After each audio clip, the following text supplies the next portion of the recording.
So hello and good evening everyone, कैसे हैं आप सभी लोग। उम्मीद करता हूं आप सभी लोग बहुत अच्छे से होंगे, आपकी पढ़ाई अच्छे से चल रही होगी। मैं चित्रांश दादिश आप सभी का हार्दिक स्वागत करता हूं आज की इस कक्षा में। और गाइस, आज जिस टॉपिक को लेकर हमारी बात होने वाली है, हमारा डिस्कशन होने वाला है, वो कल हम जो चैप्टर पढ़ रहे थे आज उसी को कंटिन्यू करने वाले हैं। तो हम लोगों ने देखा कि किस तरह से एक एक छोटी से छोटी घटना जो यहाँ पर सुनील गावस्कर सर के साथ में हो रही है, उसे वो कैसे अच्छे से एक्सप्लेन कर रहे हैं कि कैसे उनकी जो वाइफ है, उनकी सहेलियां और उनका परिवार जो है वो वहां पर आए और कैसे उन लोगों ने उनके मॉरल को बूस्ट किया, कि कैसे उनके मनोबल को बढ़ाया और किस तरीके से उन्होंने फिर अच्छा खेला। ठीक है, I had planned how I was going to tackle the bowling. मैं पहले ही प्लानिंग कर चुका था, मैं पहले ही योजना बना चुका था कि हाउ का मतलब कैसे या किस प्रकार मैं टेकल करने वाला था। टेकल करने का मतलब होता है किसी चीज को फेस करना या किसी चीज का सामना करना, या आप कह सकते हो किसी चीज को संभालना, कि भाई बॉलिंग जो है या गेंदबाजी जो है उसे मैं कैसे संभालने वाला था, इसे मैं पहले ही प्लान कर चुका था। So when Anshuman and I walked out to bat, तो जब अंशुमन और मैं, वॉकड आउट मतलब अपने कमरे से बाहर निकल के आए, अपने ड्रेसिंग रूम से बाहर निकल के आए, टू बैट, बैट का मतलब होता है बैटिंग करने के लिए। टू बैट का मतलब यहां पर क्या है, बैटिंग करने के लिए। आई वॉज फीलिंग रिलैक्स्ड, तो मैं बहुत ही रिलैक्स, बहुत ही राहत महसूस कर रहा था। The Delhi wicket is normally a beautiful batting track though it helps seam bowling initially.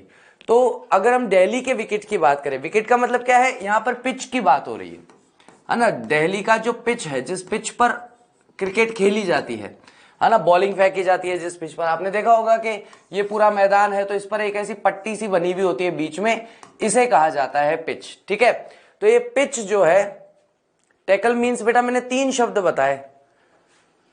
अगर मैं आपके ऊपर बॉल फेंकूं और आपके हाथ में बल्ला हो, तो आप कैसे उस बॉल को संभालेंगे, उसे टैकल करना कहेंगे, है ना। उसके लिए एग्जैक्टली हिंदी मीनिंग तो कुछ मुझे लगता है मिलेगा नहीं। तो दिल्ली विकेट जो है नॉर्मली बहुत ही सुंदर है, बैटिंग ट्रैक है, यानी बैटिंग के लिए बहुत ही अच्छा है। Though it helps seam bowling, seam bowling मतलब सीधी और साधारण बॉलिंग के लिए इनिशियली, प्रारंभिक तौर पर अच्छा है।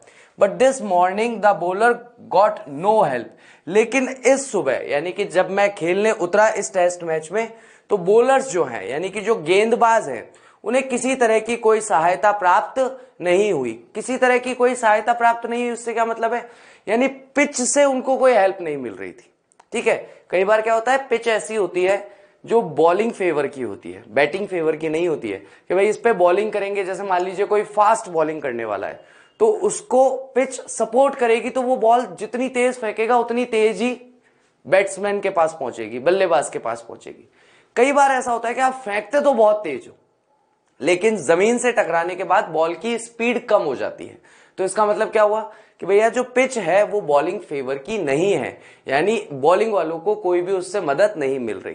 ठीक है, तो इस तरीके से हम देखें तो वो जो उस दिन की जो पिच थी, वो बॉलर्स के लिए किसी प्रकार की सहायता नहीं कर पा रही थी। इन एनी केस, किसी भी तरह से the West Indians are not quick in the air to swing the ball. किसी भी तरीके से वेस्ट इंडियंस जो थे, यानी कि हमारी जो विपक्ष की टीम थी, वो उतने क्विक नहीं थे, उतने तेज नहीं थे, तेज मतलब गति के हिसाब से, उतने तेज नहीं थे इन द एयर, हवा में, टू स्विंग द बॉल, कि वो बॉल को स्विंग कर सके। अब स्विंग करने का मतलब क्या होता है, कि जैसे बॉल सीधी आई और सीधी गई तो मतलब बॉल स्विंग नहीं हुई, बॉल सीधी आई लेकिन टेढ़ी गई तो इसका मतलब बॉल स्विंग हो रही है। राइट, स्विंग होने का मतलब होता है घूमना। तो कई बार आपको दिखाते ना कि इस तरीके से बॉल को पकड़ के और फिर यूं नीचे की तरफ या अंदर की तरफ फेंका जाता है या बाहर की तरफ उसको जोर से मारा जाता है, तो बॉल ऐसे घूमती भी जाती है और जैसे ही जमीन से टकराती है बाहर की तरफ निकलती है, या जैसे ही बॉल टकराती है जमीन से अंदर की तरफ जाती है। तो इसको क्या कहते हैं, बॉल को स्विंग होना। स्पिनर लोग करते हैं ना, जो स्पिनर होते हैं वो क्या करते हैं, बॉल को स्विंग करते हैं, घुमाते हैं। They do make the ball move after pitching, वे केवल और केवल बॉल को तभी घुमा पाए जब उन्होंने पिचिंग की। When which is even more difficult, जो कि और ज्यादा मुश्किल था। Marshals third ball saw me of the mark with a couple of runs past point. और मार्शल ने जो मुझे तीसरी गेंद फेंकी, यानी कि एक जो ओवर होता है, एक ओवर में टोटल एक बॉलर 6 गेंदें फेंकता है, तो उसमें से 6 गेंदों में से तीसरे नंबर की जो गेंद थी, ठीक है, तीसरे नंबर की जो गेंद थी वो थोड़ी सी ऑफ मार्क थी। ऑफ मार्क मतलब जहां पर वो बॉल जानी चाहिए थी वहां नहीं गई बॉलर के हिसाब से। तो फिर बैट्समैन ने उसको खींच के मारा, और खींच के मारने से क्या हुआ, उन्हें 1-2 पॉइंट्स मिल गए, पास पॉइंट्स मिल गए, यानी कि भाग के उन्होंने 1-2 रन ले लिए। दैट वॉज अनदर हर्डल, ये एक और रुकावट थी पास्ट, जो कि हम पास कर चुके थे, यानी कि इस एक और रुकावट से हम आगे बढ़ चुके थे। No batsman like to score a duck. A duck का मतलब क्या होता है, जब भी कोई बैट्समैन 0 रन पे आउट हो जाता है उसको डक कहा जाता है, ठीक है। तो कोई भी बैट्समैन को पसंद नहीं होता है कि वो एक डक स्कोर करे। डक स्कोर करने का मतलब होता है किसी भी बैट्समैन को पसंद नहीं होता कि वो पिच पे आए और 0 रन, बिना रन बनाए आउट हो जाए, ठीक है। When a batter is dismissed without any runs, यानी कि एक जब बैटर डिसमिस हो जाता है, यानी कि वापस चला जाता है ड्रेसिंग रूम में विदाउट एनी रन्स, कोई रन बनाए बिना। When one scores a run to open one's account, there's a great relief that one is not going to be an utter failure.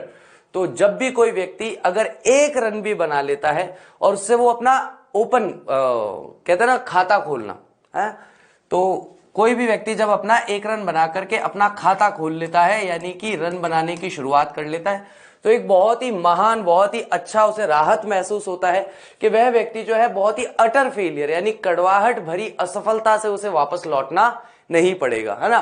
Duck पर जो आउट होते हैं उनको बड़ी गालियां पड़ती है। क्रिकेट के अंदर जो 0 पे आउट होते हैं बड़े दर्शक उसको बड़ा कोसते हैं, तो 0 पर कोई आउट नहीं होना चाहता, तो बोले अकाउंट ही खुल जाए, एक ही रन जो है वो मिल जाए। विच अ 0 signifies there was a bouncer in the over and I hooked it। तो which a 0 signifies, जो कि एक शून्य की अहमियत बताता है, शून्य का वो बताता है कि एक शून्य जो है वह कितना महत्वपूर्ण है। There was a bouncer. Bouncer कौन सा व्यक्ति होता है, जो फास्ट बॉलर होता है वो बाउंसर मारता है। बाउंसर मारने का मतलब क्या होता है, जैसे मान लीजिए कि यहां इस एंड पर कोई बैट्समैन खड़ा है, इस एंड से बॉल फेंकी गई, अब बॉल को बहुत जोर से जमीन पे इस जगह पर मारा जाता है लगभग, तो यहां मारते के साथ ही बॉल ऊपर की तरफ उछलती है, तो जैसे ही बॉल जमीन से टकराकर बिल्कुल चेस्ट लेवल पर या फेस लेवल पर आती है तो बैट से उसे खेलने में मुश्किल होती है, तो उसे कहा जाता है बाउंसर, ठीक है। तो यहां पर जो बाउंसर की बात की जा रही है, तो एक बाउंसर था जो मतलब बहुत तेज गेंद फेंकता था। इन द ओवर में आई हुक्ड इट, और मैंने उस पर एक शॉट मार दिया बाउंसर पर, which brought a frown on the bowlers face, जिसकी वजह से बॉलर यानी गेंदबाज के चेहरे पर एक गुस्सा दिखाई दिया, followed by a cunning smile, और उसके बाद उसकी चालाकी भरी, कनिंग का मतलब क्या होता है, चालाकी भरी मुस्कुराहट उसके चेहरे पर दिखाई दी, यानी कि हाँ ठीक है तुमने मारा, अब देखो मैं तुम्हें बताता हूं। तो वो मतलब ये चलता है एक तरीके से रेज चलता रहता है, गुस्सा जो है वो क्रिकेट के अंदर बहुत ज्यादा काम आता है, बॉलर का गुस्सा, बैट्समैन का गुस्सा, तो बड़ा गुस्से से इस खेल को खेला जाता है सामान्यतः। I smiled back to say right today your bounce and I am going to hook, और मैंने वापस उसको जो मतलब उसने बहुत ही चालाकी, कनिंग मतलब बहुत ही धूर्त मुस्कान से मेरी तरफ देखा, मैंने भी उसकी तरफ देख के मुस्कुराया कि हाँ बेटा आज जितनी तू बाउंसर मारेगा उतने ही मैं शॉट मारूंगा। तो यानी कि उसने भी बता दिया कि भाई मैं अब बाउंसर ही बाउंसर दूंगा तुझे। तो इसने भी यहाँ पे सुनील गावस्कर सर ने भी कहा कि ठीक है तू बाउंसर मार, मैं शॉट ले रहा हूं, जितनी तू बाउंसर मारेगा उतनी मैं शॉट मारूंगा। I am going to hook मतलब उतने ही ज्यादा मैं शॉट्स मारने वाला हूं।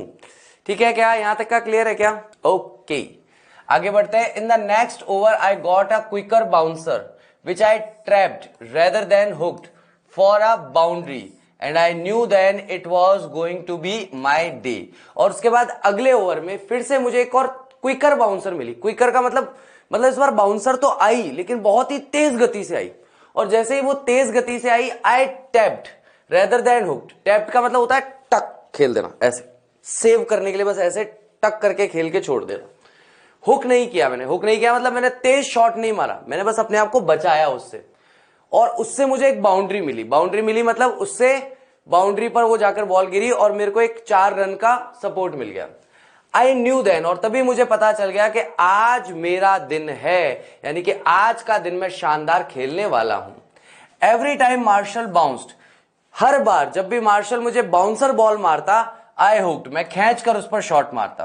देयर वर 2 अलार्म्स, 2 चेतावनी वाली चीजें थी, one physical and other which almost cut short my tenure, यानी कि एक जो अलार्म था, एक जो चेतावनी देने वाली या मुझे जागृत करने वाली चीज थी, वो फिजिकल थी, शारीरिक रूप से थी, और दूसरी ऑलमोस्ट कट शॉर्ट माई टेन्योर, और दूसरा जो चेतावनी देने वाली चीज थी उसने मेरे टेन्योर मतलब समय को कम कर दिया था, काट करके छोटा कर दिया था। देखो भाई, एक तो अपना शरीर जो है, जब बॉलिंग आती है तो अपन बॉडी को मतलब तैयार करते हैं शॉट लेने के लिए।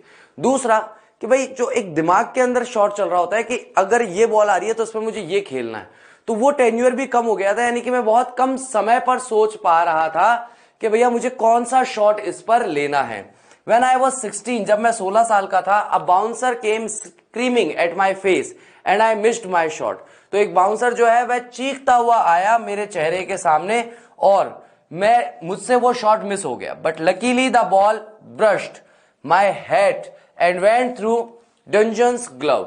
और I missed my shot, लेकिन लकीली का मतलब है सौभाग्य की बात है कि बॉल जो है ब्रश्ड माई हेड, हेड का मतलब होता है जो आपने देखा होगा कैप लगाते हैं ना, ये लोग प्लेयर लोग जो कैप लगा खेलते हैं, तो वो बस बॉल आई बाउंसर उसके सर को छूती हुई, पीछे जो डंजन नाम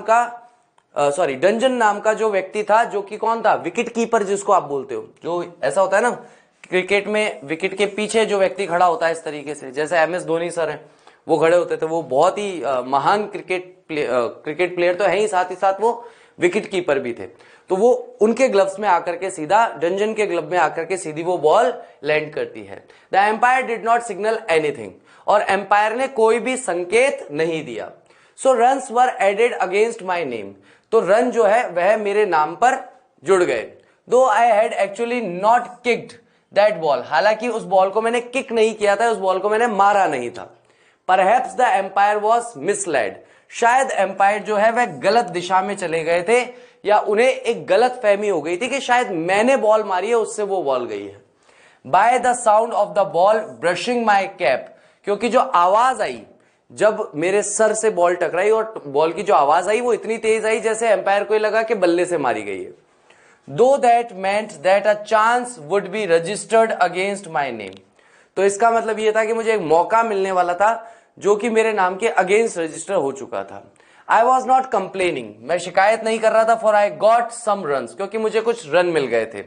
and every run in test counts, और टेस्ट मैच के अंदर हर रन जो है बहुत ही ज्यादा इंपॉर्टेंट होता है। जैसे कहते हैं ना अपन, एवरी एक्शन काउंट्स, काउंट्स का मतलब यहां पर गिनना नहीं होता, काउंट्स का मतलब होता है एवरी एक्शन काउंट्स, का मतलब है कि हर एक्शन महत्वपूर्ण है, हर एक्शन को जोड़ा जाता है या जोड़ते हुए माना जाता है। ठीक है, तो नेक्स्ट इसके अंदर हम आगे देख रहे हैं। The second alarm came when I hit the ball off the middle but it went a height where Roger Harper और Joel Garner could have left and caught the ball. तो दूसरा अलार्म यानी कि दूसरा मुझे संकेत क्या मिला, जब मैंने एक बॉल को मारा, एक बॉल आई मेरे सामने, उसको मैंने जोर से मारा। कहां से मारा, द मिडिल, मिडिल मतलब बैट के, जैसे मान लीजिए कि बैट है तो बैट के मध्य भाग से मैंने मारा। But it went a height, लेकिन ये इतनी ऊंची गई बॉल जहां पर रॉजर हार्पर यानी जो लंबे लंबे खिलाड़ी हैं, 6.5 फीट के, 6.25 फीट के, जॉल गेमर जो है वह चाहते तो छलांग लगा करके उस बॉल को पकड़ सकते थे। फॉर्चुनेटली, सौभाग्य की बात है, the fielder was not as tall as these two, कि वहां पर जो फील्डर थे, अब फील्डर कौन होते हैं, तो भैया बॉलिंग करने वाला बॉलिंग करेगा, बैट्समैन खेलेगा, अब जो बॉल को पकड़ेंगे, बाउंड्री में जाने से रोकेंगे, वो फील्डर कहलाते हैं। तो फील्डर जो है उतने लंबे नहीं थे जितने के ये थे, रॉजर हार्पर और Joel gamer. I got 6 run instead, और मुझे तुरंत ही 6 रन प्राप्त हो गए। I was enjoying my self, यानी कि वो सिक्सर था, छक्का लगा दिया मैंने। I was enjoying my self, और मैं अपने आप में बहुत एंजॉय कर रहा था, खेल के बड़ा मजा आ रहा था। Because the ball was coming through nicely, क्योंकि बॉल जो है बहुत ही अच्छे तरह से आ रही थी। And one could play shots, और कोई भी व्यक्ति आराम से शॉट्स खेल सकता था, विदाउट वरिंग, बिना किसी चिंता के, about movement of the wicket, इस बात की चिंता किए बिना कि कभी भी मेरा विकेट उड़ सकता है। तो मतलब जो पिच था वो बॉलिंग के लिए इतना पक्ष वाला नहीं था कि भाई हमें कोई क्रिकेट या बैटिंग करने में मुसीबत लगे, तो इसलिए हम बिना किसी चिंता के कि भाई हम आउट हो जाएंगे, हम आराम से क्रिकेट खेल सकते थे। So there were drives a cover shot played with a straight bat on the front foot. तो अब कैसे बताऊं, मुझे खेल के बताना पड़ेगा। एक पैर आगे रख के और ये जो मारते हैं इसको ड्राइव कहते हैं। ठीक है, तो यहां पर एक कवर शॉट होता है, यानी अपने आप को बचाने के लिए एक शॉट खेला जाता है, जिसे कि आप स्ट्रेट बैट से खेलते हैं, सीधा रखते हैं उसके अंदर बल्ला इन द फ्रंट फुट, और वो भी आगे वाले पैर के सामने ऐसे खेलते हैं उसको। ठीक है, जिसमें एलबीडब्ल्यू आउट होने के चांस ज्यादा मिलते हैं। And even the odd square drives in the innings, और बल्कि ऑड स्क्वायर्स जो है यानी कि मुसीबत वाले जो ड्राइव्स थे वो भी इस इनिंग्स में आ रहे थे, यानी कि इस मैच में आ रहे थे। ठीक है क्या? I had a good bat too, और मेरे पास एक अच्छा बल्ला था। So the ball went off like a obedient thing, तो बॉल जो है सीधी जैसे ही मेरे बैट से टकराती बिल्कुल आज्ञाकारी वस्तु की तरह, वह जिस डायरेक्शन में, जिस दिशा में, जिस तरह से मैं मारता बॉल उसी तरफ चली जाती। When told to do so, जब उसे किसी डायरेक्शन में जाने के लिए कहा जाता। I had no clue that I had passed 50, मुझे इस बात का कोई क्लू भी नहीं था, मुझे इस बात का कोई संकेत या अंदाजा भी नहीं था कि मैं 50 रन बना चुका था। Because there was seemingly no applause, क्योंकि जब मैंने चारों तरफ देखा तो कोई भी तालियां नहीं बजा रहा था, हुर्रे नहीं कर रहा था कि अरे वाह हाफ सेंचुरी पूरी हो गई, तो कोई भी तारीफ नहीं कर रहा था, कोई भी प्रशंसा नहीं कर रहा था, तो मुझे अंदाजा ही नहीं लगा कि मेरे 50 रन कब पूरे हो गए। I found out later that I had got it with a shot for a boundary and so the applause had mingled, और मुझे बाद में पता चला कि मेरे 50 रन जो बने थे वो मैंने एक बाउंड्री शॉट से बनाए थे, यानी कि चौका या छक्का मार करके, खास करके चौका मार करके मैंने बनाए थे। तो जब तालियां बजी तो मुझे लगा कि मैंने चौका मारा इसलिए तालियां बज रही होगी, जबकि वो तालियां इसलिए नहीं बज रही थी, चौके की वजह से नहीं बज रही थी, उस चौके से मेरे 50 रन पूरे हो गए थे इसलिए वो तालियां बज रही थी। तो दोनों चीजें आपस में मिक्स हो गई, मिंगल हो गई। ठीक है, आई फाउंड आउट लेटर, मुझे बाद में पता चला कि मैंने जो ये शॉट मारा था बाउंड्री शॉट, और अपलॉज जो था वो मिंगल हो गए, यानी कि दोनों आपस में मिक्स हो चुके थे। I don't look at the scoreboard और the clock when I am batting, मैं कभी भी स्कोर बोर्ड की तरफ नहीं देखता, यानी कि जहां पर यह लिखा जाता है कि किस बैट्समैन ने कितने अंक कमाए हैं या कितने रन बनाए हैं, तो मैं कभी स्कोर बोर्ड की तरफ भी नहीं देखता। साथ ही साथ मैं कभी घड़ी की तरफ भी नहीं देखता जब भी मैं बैटिंग कर रहा होता हूं। इट सरप्राइजेज मैनी पीपल, और ये बात जब लोगों को पता चलती है तो इससे लोग बहुत आश्चर्यचकित हो जाते हैं और वो बहुत चौंक जाते हैं। But that's the absolute truth, लेकिन ये अंततः सत्य है, अंतिम सत्य है। इट इज नॉट सुपरस्टिशन, ये अंधविश्वास नहीं है, बल्कि because I feel under less tension, इसलिए है कि मैं कम चिंतित महसूस करता हूं। भाई बार बार आप बोर्ड की तरफ देखोगे, स्कोर बोर्ड की तरफ, और यार मुझे खेलते हुए 3 घंटे हो गए, अभी तक मैंने केवल 70 रन ही बनाए, तो आप जबरदस्ती रन बनाने की कोशिश करोगे। और यार खेलते हुए 5 घंटे हो गए, तो आपको थकान नहीं भी हो रही होगी तो घड़ी देखकर थकान होना महसूस हो जाएगी, जैसा आपने पढ़ते टाइम भी महसूस किया होगा। बहुत सारे बच्चे पन्ने गिनते हैं या फिर घड़ी देखते हैं, उससे उन्हें एहसास होता है कि भाई अरे मैं कितना पढ़ लिया। अगर वो घड़ी ना देखें या पन्ने ना गिने तो उनको एहसास ही नहीं होगा कि कितना पढ़ लिया, और वो अच्छे से पढ़ पाएंगे। जैसे बहुत सारे बच्चे 5 पेज पढ़ के अरे मैंने 5 पेज पढ़ लिया यार, तो ऐसा लगेगा अरे यार अब क्या करेंगे। बताइए, 5 पेज पढ़ लिए तो 5 पेज, और 5 पेज पढ़ लिए, इतना सारा पढ़ लिया मैं। तो भैया 5 पेज पढ़ना कोई बड़ी बात नहीं, जब तक आप गिनो नहीं कि आपने कितने पेज पढ़े। घड़ी देखते अरे यार मैं तो 9 बजे पढ़ने बैठा हूँ, 11:30 बज गए, 2.5 घंटे से पढ़ रहा हूँ, तो लगा अरे यार थकान हो रही है, चलो रेस्ट ले लेता हूँ। अगर वो घड़ी नहीं देखता तो ना उसे थकान होती ना वो रेस्ट लेता। तो इसलिए कभी भी घड़ी या पन्ने गिन के नहीं पढ़ना चाहिए। ठीक है, चलिए, तो ये एक सुपरस्टिशन, अंधविश्वास नहीं है, बल्कि मैं कम अंडर लेस टेंशन महसूस करता हूं, यानी कि बहुत कम टेंशन में मैं आता हूं। And I am more relaxed, और मैं ज्यादा राहत महसूस करता हूं लाइक दिस, इस तरह से। Then if I was aware I was close to a century, बजाय इसके कि जब मुझे पता होता है, अवेयर का मतलब होता है किसी चीज की जानकारी होना, मुझे इस बात की अगर जानकारी होती है कि मैं शतक के करीब हूं तो टेंशन ज्यादा होती है। When one is near a century and knows it, जब भी कोई व्यक्ति सेंचुरी का मतलब होता है अपना शतक लगाने के करीब होता है और इस बात को जानता है, then there is a possibility of being hasty, तो इस बात की संभावना होती है कि वह जल्दबाजी करेगा। एंड इम्पेशेंट, इम्पेशेंट का मतलब होता है अधीर हो जाना। आप इसके लिए एक शब्द और इस्तेमाल कर सकते हो, धैर्यहीन हो जाना। फिर व्यक्ति क्या है, धैर्य छोड़ देता है, ठीक है। लूजिंग वंस विकेट, और इस तरीके से वह अपना विकेट खो देता है, मतलब जल्दबाजी करता है ना, जब उसको पता है कि भाई मेरे 98 रन हो गए, कोशिश करेगा जल्दी से जल्दी 2 रन बना लूं, कोशिश करेगा चौका मार के बनाऊं, कोशिश करेगा छक्का मार के बनाऊं। अब क्या है कि नॉर्मली आदमी जब खेलता है बॉलिंग के अकॉर्डिंग खेलता है, उसका कोई एजेंडा नहीं होता, जिस तरह की बॉल आएगी उस तरह का शॉट लूंगा, बात खत्म।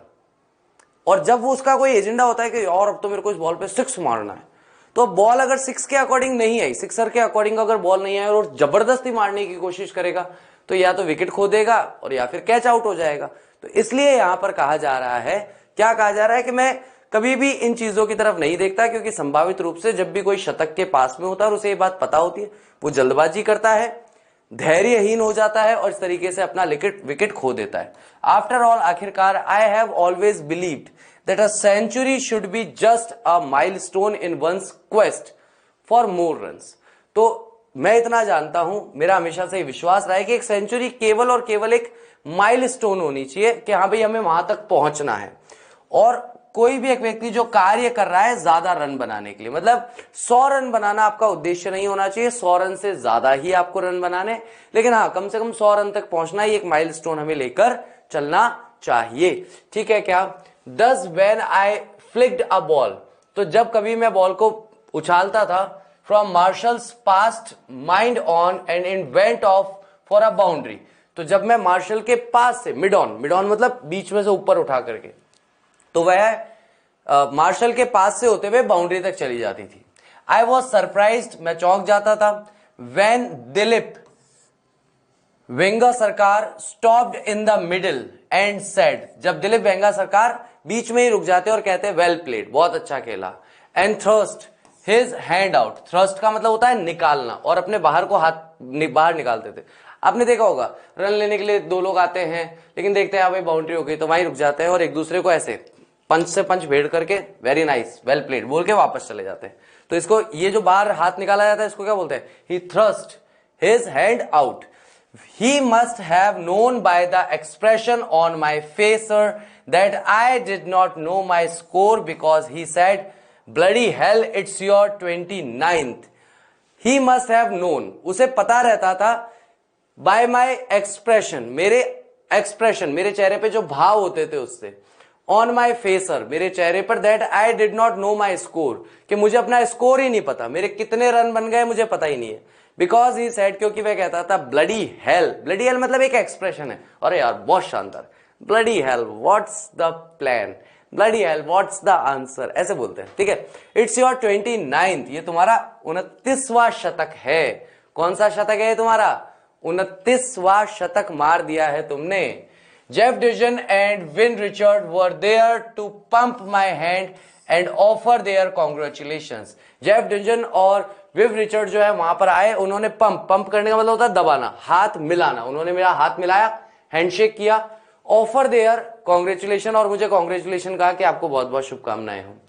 Clive Lloyd was making his way from the first slip, और फर्स्ट स्लिप जो होती है, ये खड़ा है ना, ये विकेट कीपर खड़ा है, इसके पास की जो सबसे पास वाली, सबसे निकटतम वाली जगह जो होती है ना, वो कहलाती है फर्स्ट स्लिप, जो यहां पर खड़े होते हैं बिल्कुल विकेट कीपर के, जैसे विकेट कीपर खड़ा है उसके पास में जो खड़ा होगा first slip, second slip, third slip, ऐसे कहलाते हैं, ठीक है। तुम्हारे चक्कर में मैंने पढ़ा है निकम्मो, मुझे पता भी नहीं था कौन सा फर्स्ट स्लिप होता है। तो slip positioned nearest to the wicket keeper, slip की वो पोजीशन होती है जो विकेट कीपर के सबसे पास में खड़ा होता है। टू ऑफर हिज हैंड, यानी कि वो भी मुझसे हाथ मिलाने के लिए आए। I just shook my head, मैंने बस अपना सर हिलाया, इन वंडर, चौंक करके, बिकॉज इन माई माइंड, क्योंकि मेरे दिमाग में, आई थॉट, मैंने सोचा, I was in the 80s, कि भाई मेरे 80 रन के आसपास होंगे। And here I was already past a century, और यहां मैं था जिसने वास्तविकता में शतक पूरा कर लिया था। यानी कि सब आ रहे थे, कोई ये कर रहा था, कोई हाथ मिला रहा था, कोई क्या कर रहा था, कोई क्या कर रहा था। तो यहां पर गावस्कर कहते हैं, मुझे लगता है कि मैं अपने 80 रन के आसपास था, लेकिन बाद में मुझे पता चला, चौंक गया मैं देख करके, कि भाई मेरा तो शतक पूरा हो चुका है, मेरी 100 सेंचुरी हो चुकी है। 100 सेंचुरी क्या, 100 रन बन चुके हैं। इट वॉज अ विनमिंग मूवमेंट, ये एक घबराहट भरा क्षण था जैसे ही मुझे पता चला। क्योंकि देखो जब आप बहुत आउट ऑफ फॉर्म चल रहे होते हो ना, है? जब आपके मैथ्स में मार्क्स अच्छे नहीं आ रहे होते हैं और आपके दोस्त को आपके मार्क्स आपसे पहले पता चल जाते हैं, आके कहता है अरे वाह क्या बात है भाई, इस बार तो एग्जाम में फोड़ दिया तूने, तो अपने दिमाग में सबसे पहली बात ये आती है इस बार मैं पक्का फेल हो गया दिखता हूं। हर बार तो हो सकता है 10 में से 4 नंबर 5 नंबर आ रहे थे मेरे, लगता है इस बार मैं गुड़क ही गया, इस बार मेरे 2 नंबर या 1 नंबर ही आए होंगे, तभी ये ऐसा कह रहा है। तो भैया यहां पर सीधी सी बात ये है कि जब किसी इंसान की बैड फॉर्म चल रही होती है, बुरा समय चल रहा होता है और वो कुछ अच्छा काम भी करता है, लोग उसकी तारीफ कर रहे होते हैं, उसे अपने आप पर विश्वास नहीं होता, उसको ऐसा लगता है कि नहीं यार कुछ तो गड़बड़ है। और जब उसे पता चलता है ना वास्तविकता में कि तुमने बहुत अच्छा परफॉर्म किया, तो घबरा जाता है क्योंकि उसको पता नहीं है प्रतिक्रिया कैसे देनी है।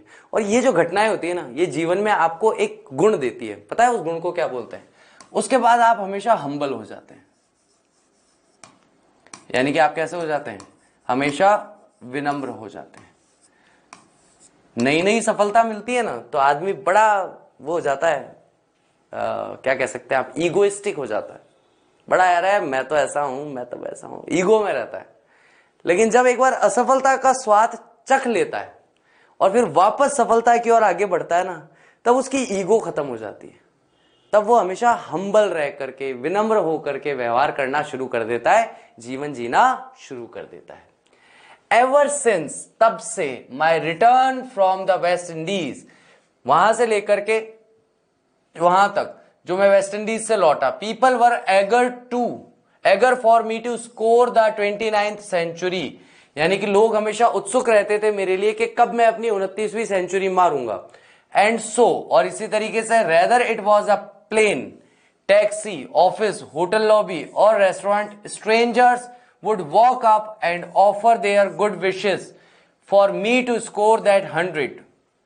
तो मैं कहीं पर भी जाता, चाहे मैं एयरप्लेन में बैठा हूं, चाहे मैं टैक्सी में बैठा हूं, ठीक है, चाहे मैं ऑफिस में हूं, चाहे मैं होटल की जो गलियारा होता है, लॉबी होती है उसमें हूं, रेस्टोरेंट में हूं, स्ट्रेंजर्स, अजनबी लोग आते हैं मेरे पास और अपनी शुभकामनाएं देते और मुझे कहते कि भैया अब मतलब फॉर मी, मुझे शुभकामनाएं देते कि अब मैं अपना अगला 100 रन जो है वो जल्दी पूरा करूं। Much as I appreciated their sentiments, जितना अधिक मैं प्रशंसा करता था, तारीफ करता था उनके सेंटिमेंट्स की, उनकी भावनाओं की, दे क्राई, वो चीखते थे, वी वॉन्ट योर 29th, हमें तुम्हारी 29वीं जो सेंचुरी है वो चाहिए। Was becoming a little strident to the ears, यानी कि अब ये सुनने में मुझे बहुत ज्यादा लाउड या कठोर लगने लगी थी मेरे कानों में। मतलब जहां जाऊं वहां एक ही बात, 29वीं 29वीं 29वीं 29वीं सेंचुरी, 29वीं सेंचुरी, क्योंकि उससे वर्ल्ड रिकॉर्ड टूटने वाला था। बात की थी कल हम लोगों ने, है ना, परसों। चलिए, it was there for a great relief to get that century and see the delight on the face. ये इसलिए था, ये एक बहुत महान राहत थी मुझे टू गेट दैट, कि मैंने वो सेंचुरी मारी, यानी 29वीं सेंचुरी मारी। सी the delight on the face of my countryman, मेरे जो देशवासी थे उन देशवासियों के चेहरे पर, उन देशवासियों के चेहरे पर मैंने डिलाइट यानी उस आनंद को देखा जब मैंने 29वीं सेंचुरी मारी। They had waited for it patiently, उन्होंने बहुत ही धैर्य के साथ इस मेरी सेंचुरी का इंतजार किया, प्रेड फॉर इट, इसके लिए प्रार्थना की, and probably had tensions in their life, और हो सकता है कि थोड़ी सी उन्होंने टेंशन, तनाव भी लिया अपने जीवनों में। While I was struggling for it, जब मैं इसके लिए संघर्ष कर रहा था। There is simply no way I can express my gratitude, साधारण रूप से कहा जाए तो कोई ऐसा तरीका नहीं हो सकता जिससे मैं अपना ग्रेटिट्यूड, अपना आभार प्रकट कर सकूं टू द इंडियन क्रिकेट, भारतीय क्रिकेट लवर्स को, जो भारतीय क्रिकेट प्रेमी हैं उन्हें, for the way they have supported, उस चीज के लिए जिस तरह से उन्होंने मुझे सपोर्ट किया, उन्होंने मेरा सहयोग किया, एनकरेज्ड, उन्होंने मुझे प्रोत्साहित किया, एंड एट टाइम्स चिडेड, और कई बार मेरे साथ छेड़खानी भी की, कई बार मुझे छेड़ा भी, ताना भी मारा, ड्यूरिंग माई करियर, अपने करियर के दौरान। I imagine the only thing I can do to repay their loving concern is to try and score as many runs as I can before test cricket is finished with me. मैं बस कल्पना करता था एक ही चीज की, कि उनको repay करने के लिए, कि भारतवासी जो मेरे लिए चिंता करते हैं, प्रार्थनाएं करते हैं, मुझे प्रोत्साहित करते हैं, ताना मारते हैं, इनके लिए मैं क्या कर सकता हूं। तो उनका जो प्यार भरा कंसर्न था, लविंग जो उनका कंसर्न था, उसके लिए मैं कोशिश कर सकता था और स्कोर कर सकता था, मतलब ज्यादा से ज्यादा रन बना सकता था, जितना कि मैं पहले बना सकता था टेस्ट क्रिकेट से पहले। इज फिनिश्ड विथ मी, यानी कि टेस्ट क्रिकेट जो है वह मेरे साथ ही फिनिश हो रहा था। The rest of the innings, innings का मतलब होता है मैच, बाकी का जो मैच था is more of a blur. Blur का मतलब अस्पष्ट, धुंधला, क्या कह सकते हो आप इसे, अस्पष्ट कह सकते हो या धुंधला कह सकते हो, कि जो मैच था वो थोड़ा सा अस्पष्ट या धुंधला था। I played as if in a daze, जैसे कि मैं घबराहट में था, मैं ऐसे खेल रहा था। And it was no surprise, और इसमें कोई आश्चर्य की बात नहीं है, when Larry Gomes knocked my off stump back as I played forward and missed the ball। और इसमें कोई आश्चर्य की बात नहीं है कि लैरी गोम्स जो है उसने मेरा ऑफ स्टंप उड़ा दिया, क्योंकि जैसे ही मैं पीछे हटा और मैं आगे की तरफ खेलने की कोशिश कर रहा था, मैंने बॉल को मिस किया। My century had come in 94 balls, 94 बॉलों में मैंने सेंचुरी बनाई थी। आई वॉज इन्फॉर्म्ड, मुझे बताया गया, एंड आई वॉज सरप्राइज्ड, और मैं चौंक गया, because I do not think I have ever played so many shots to get a century। क्योंकि मुझे नहीं लगता कि मैंने आज तक कभी भी इतने शॉट्स खेले हैं एक सेंचुरी मारने के लिए। Most of my centuries have a liberal sprinkling, ज्यादातर जो मेरी सेंचुरीज है बड़े मैंने खुल के बनाई है, धीरे धीरे टुक टुक टुक टुक टुक टुक खेल के, ठीक है। और वंस एंड टूस, यानी 1 रन ले लिया, 2 रन ले लिया, and take their time coming, और मैंने हमेशा समय लिया है सेंचुरी आने में। And this was definitely the quickest in the terms of time, और ये जो सेंचुरी थी, डेफिनेटली का मतलब है निश्चित, निश्चित तौर पर सबसे क्विकेस्ट थी, सबसे जल्दी होने वाली सेंचुरी थी अगर हम समय की बात करें। As well as deliveries faced, deliveries का मतलब है कि कितनी बॉल्स मैंने फेस की हैं, कितनी गेंदों का मैंने सामना किया है। तो कम से कम समय में और कम से कम बॉलों में मैंने इस सेंचुरी को बनाया था। Yet it is not many best test century, हालांकि जो मैंने माई बेस्ट टेस्ट सेंचुरी, यानी कि मेरी सबसे अच्छी या सबसे बेहतरीन टेस्ट मैच में मारी हुई सेंचुरी नहीं है। My best test century was the one scored in the first test at Old Trafford in 1974। सबसे बेहतरीन मेरी टेस्ट मैच की जो सेंचुरी है वो मैं उसे मानता हूं जो मैंने स्कोर की थी पहले टेस्ट मैच के अंदर ओल्ड ट्रांसफोर्ड में 1974 में। ओल्ड ट्रांसफोर्ड का कोई मतलब मत पूछना, क्योंकि ये स्थान का नाम है, स्थान के नाम का कोई अर्थ नहीं होता। There the conditions were against batting, वहां पर जो परिस्थितियां थी वो बैटिंग के विरुद्ध थी। And I had not scored a test century for 3.5 year, और मेरे करियर में वो समय चल रहा था जब मैंने 3.5 साल से कोई भी सेंचुरी नहीं मारी थी। इनफैक्ट वास्तविकता में the last one I had scored was during my debut season. Debut season उसको कहा जाता है कि जब आप किसी सीजन में खेलने की शुरुआत करते हैं, ठीक है, जब आप किसी सीजन में खेलने की शुरुआत करते हैं तो वो आपका डेब्यू सीजन कहलाता है। तो आखिरी जो मैंने सेंचुरी मारी थी वो जब मैंने खेलना यानी इंटरनेशनल टेस्ट क्रिकेट खेलना शुरू किया था तब मारी थी, इन द वेस्ट इंडीज में 1971 में। So there were doubts in my mind, तो मुझे हमेशा शक रहते थे मेरे दिमाग में, then about my ability to score runs, कि भाई मेरे में रन्स बनाने की योग्यता है भी कि नहीं है। That knock in Manchester was an important point in my career, gave a new lease to my cricketing life. और यहीं पर नॉक यानी कि एक खटखटाहट हुई, दस्तक हुई मैनचेस्टर नामक स्थान पर, के एक इंपॉर्टेंट पॉइंट आया मेरे करियर में जिसने मुझे एक नया रिटर्न दिया, नया वापस आना दिया क्रिकेटिंग लाइफ में, यानी क्रिकेट के जीवन में। ठीक है, तो ये है साहब सुनील गावस्कर सर की कहानी, और बहुत ही प्रेरणादायक, बहुत ही सुंदर कहानी है।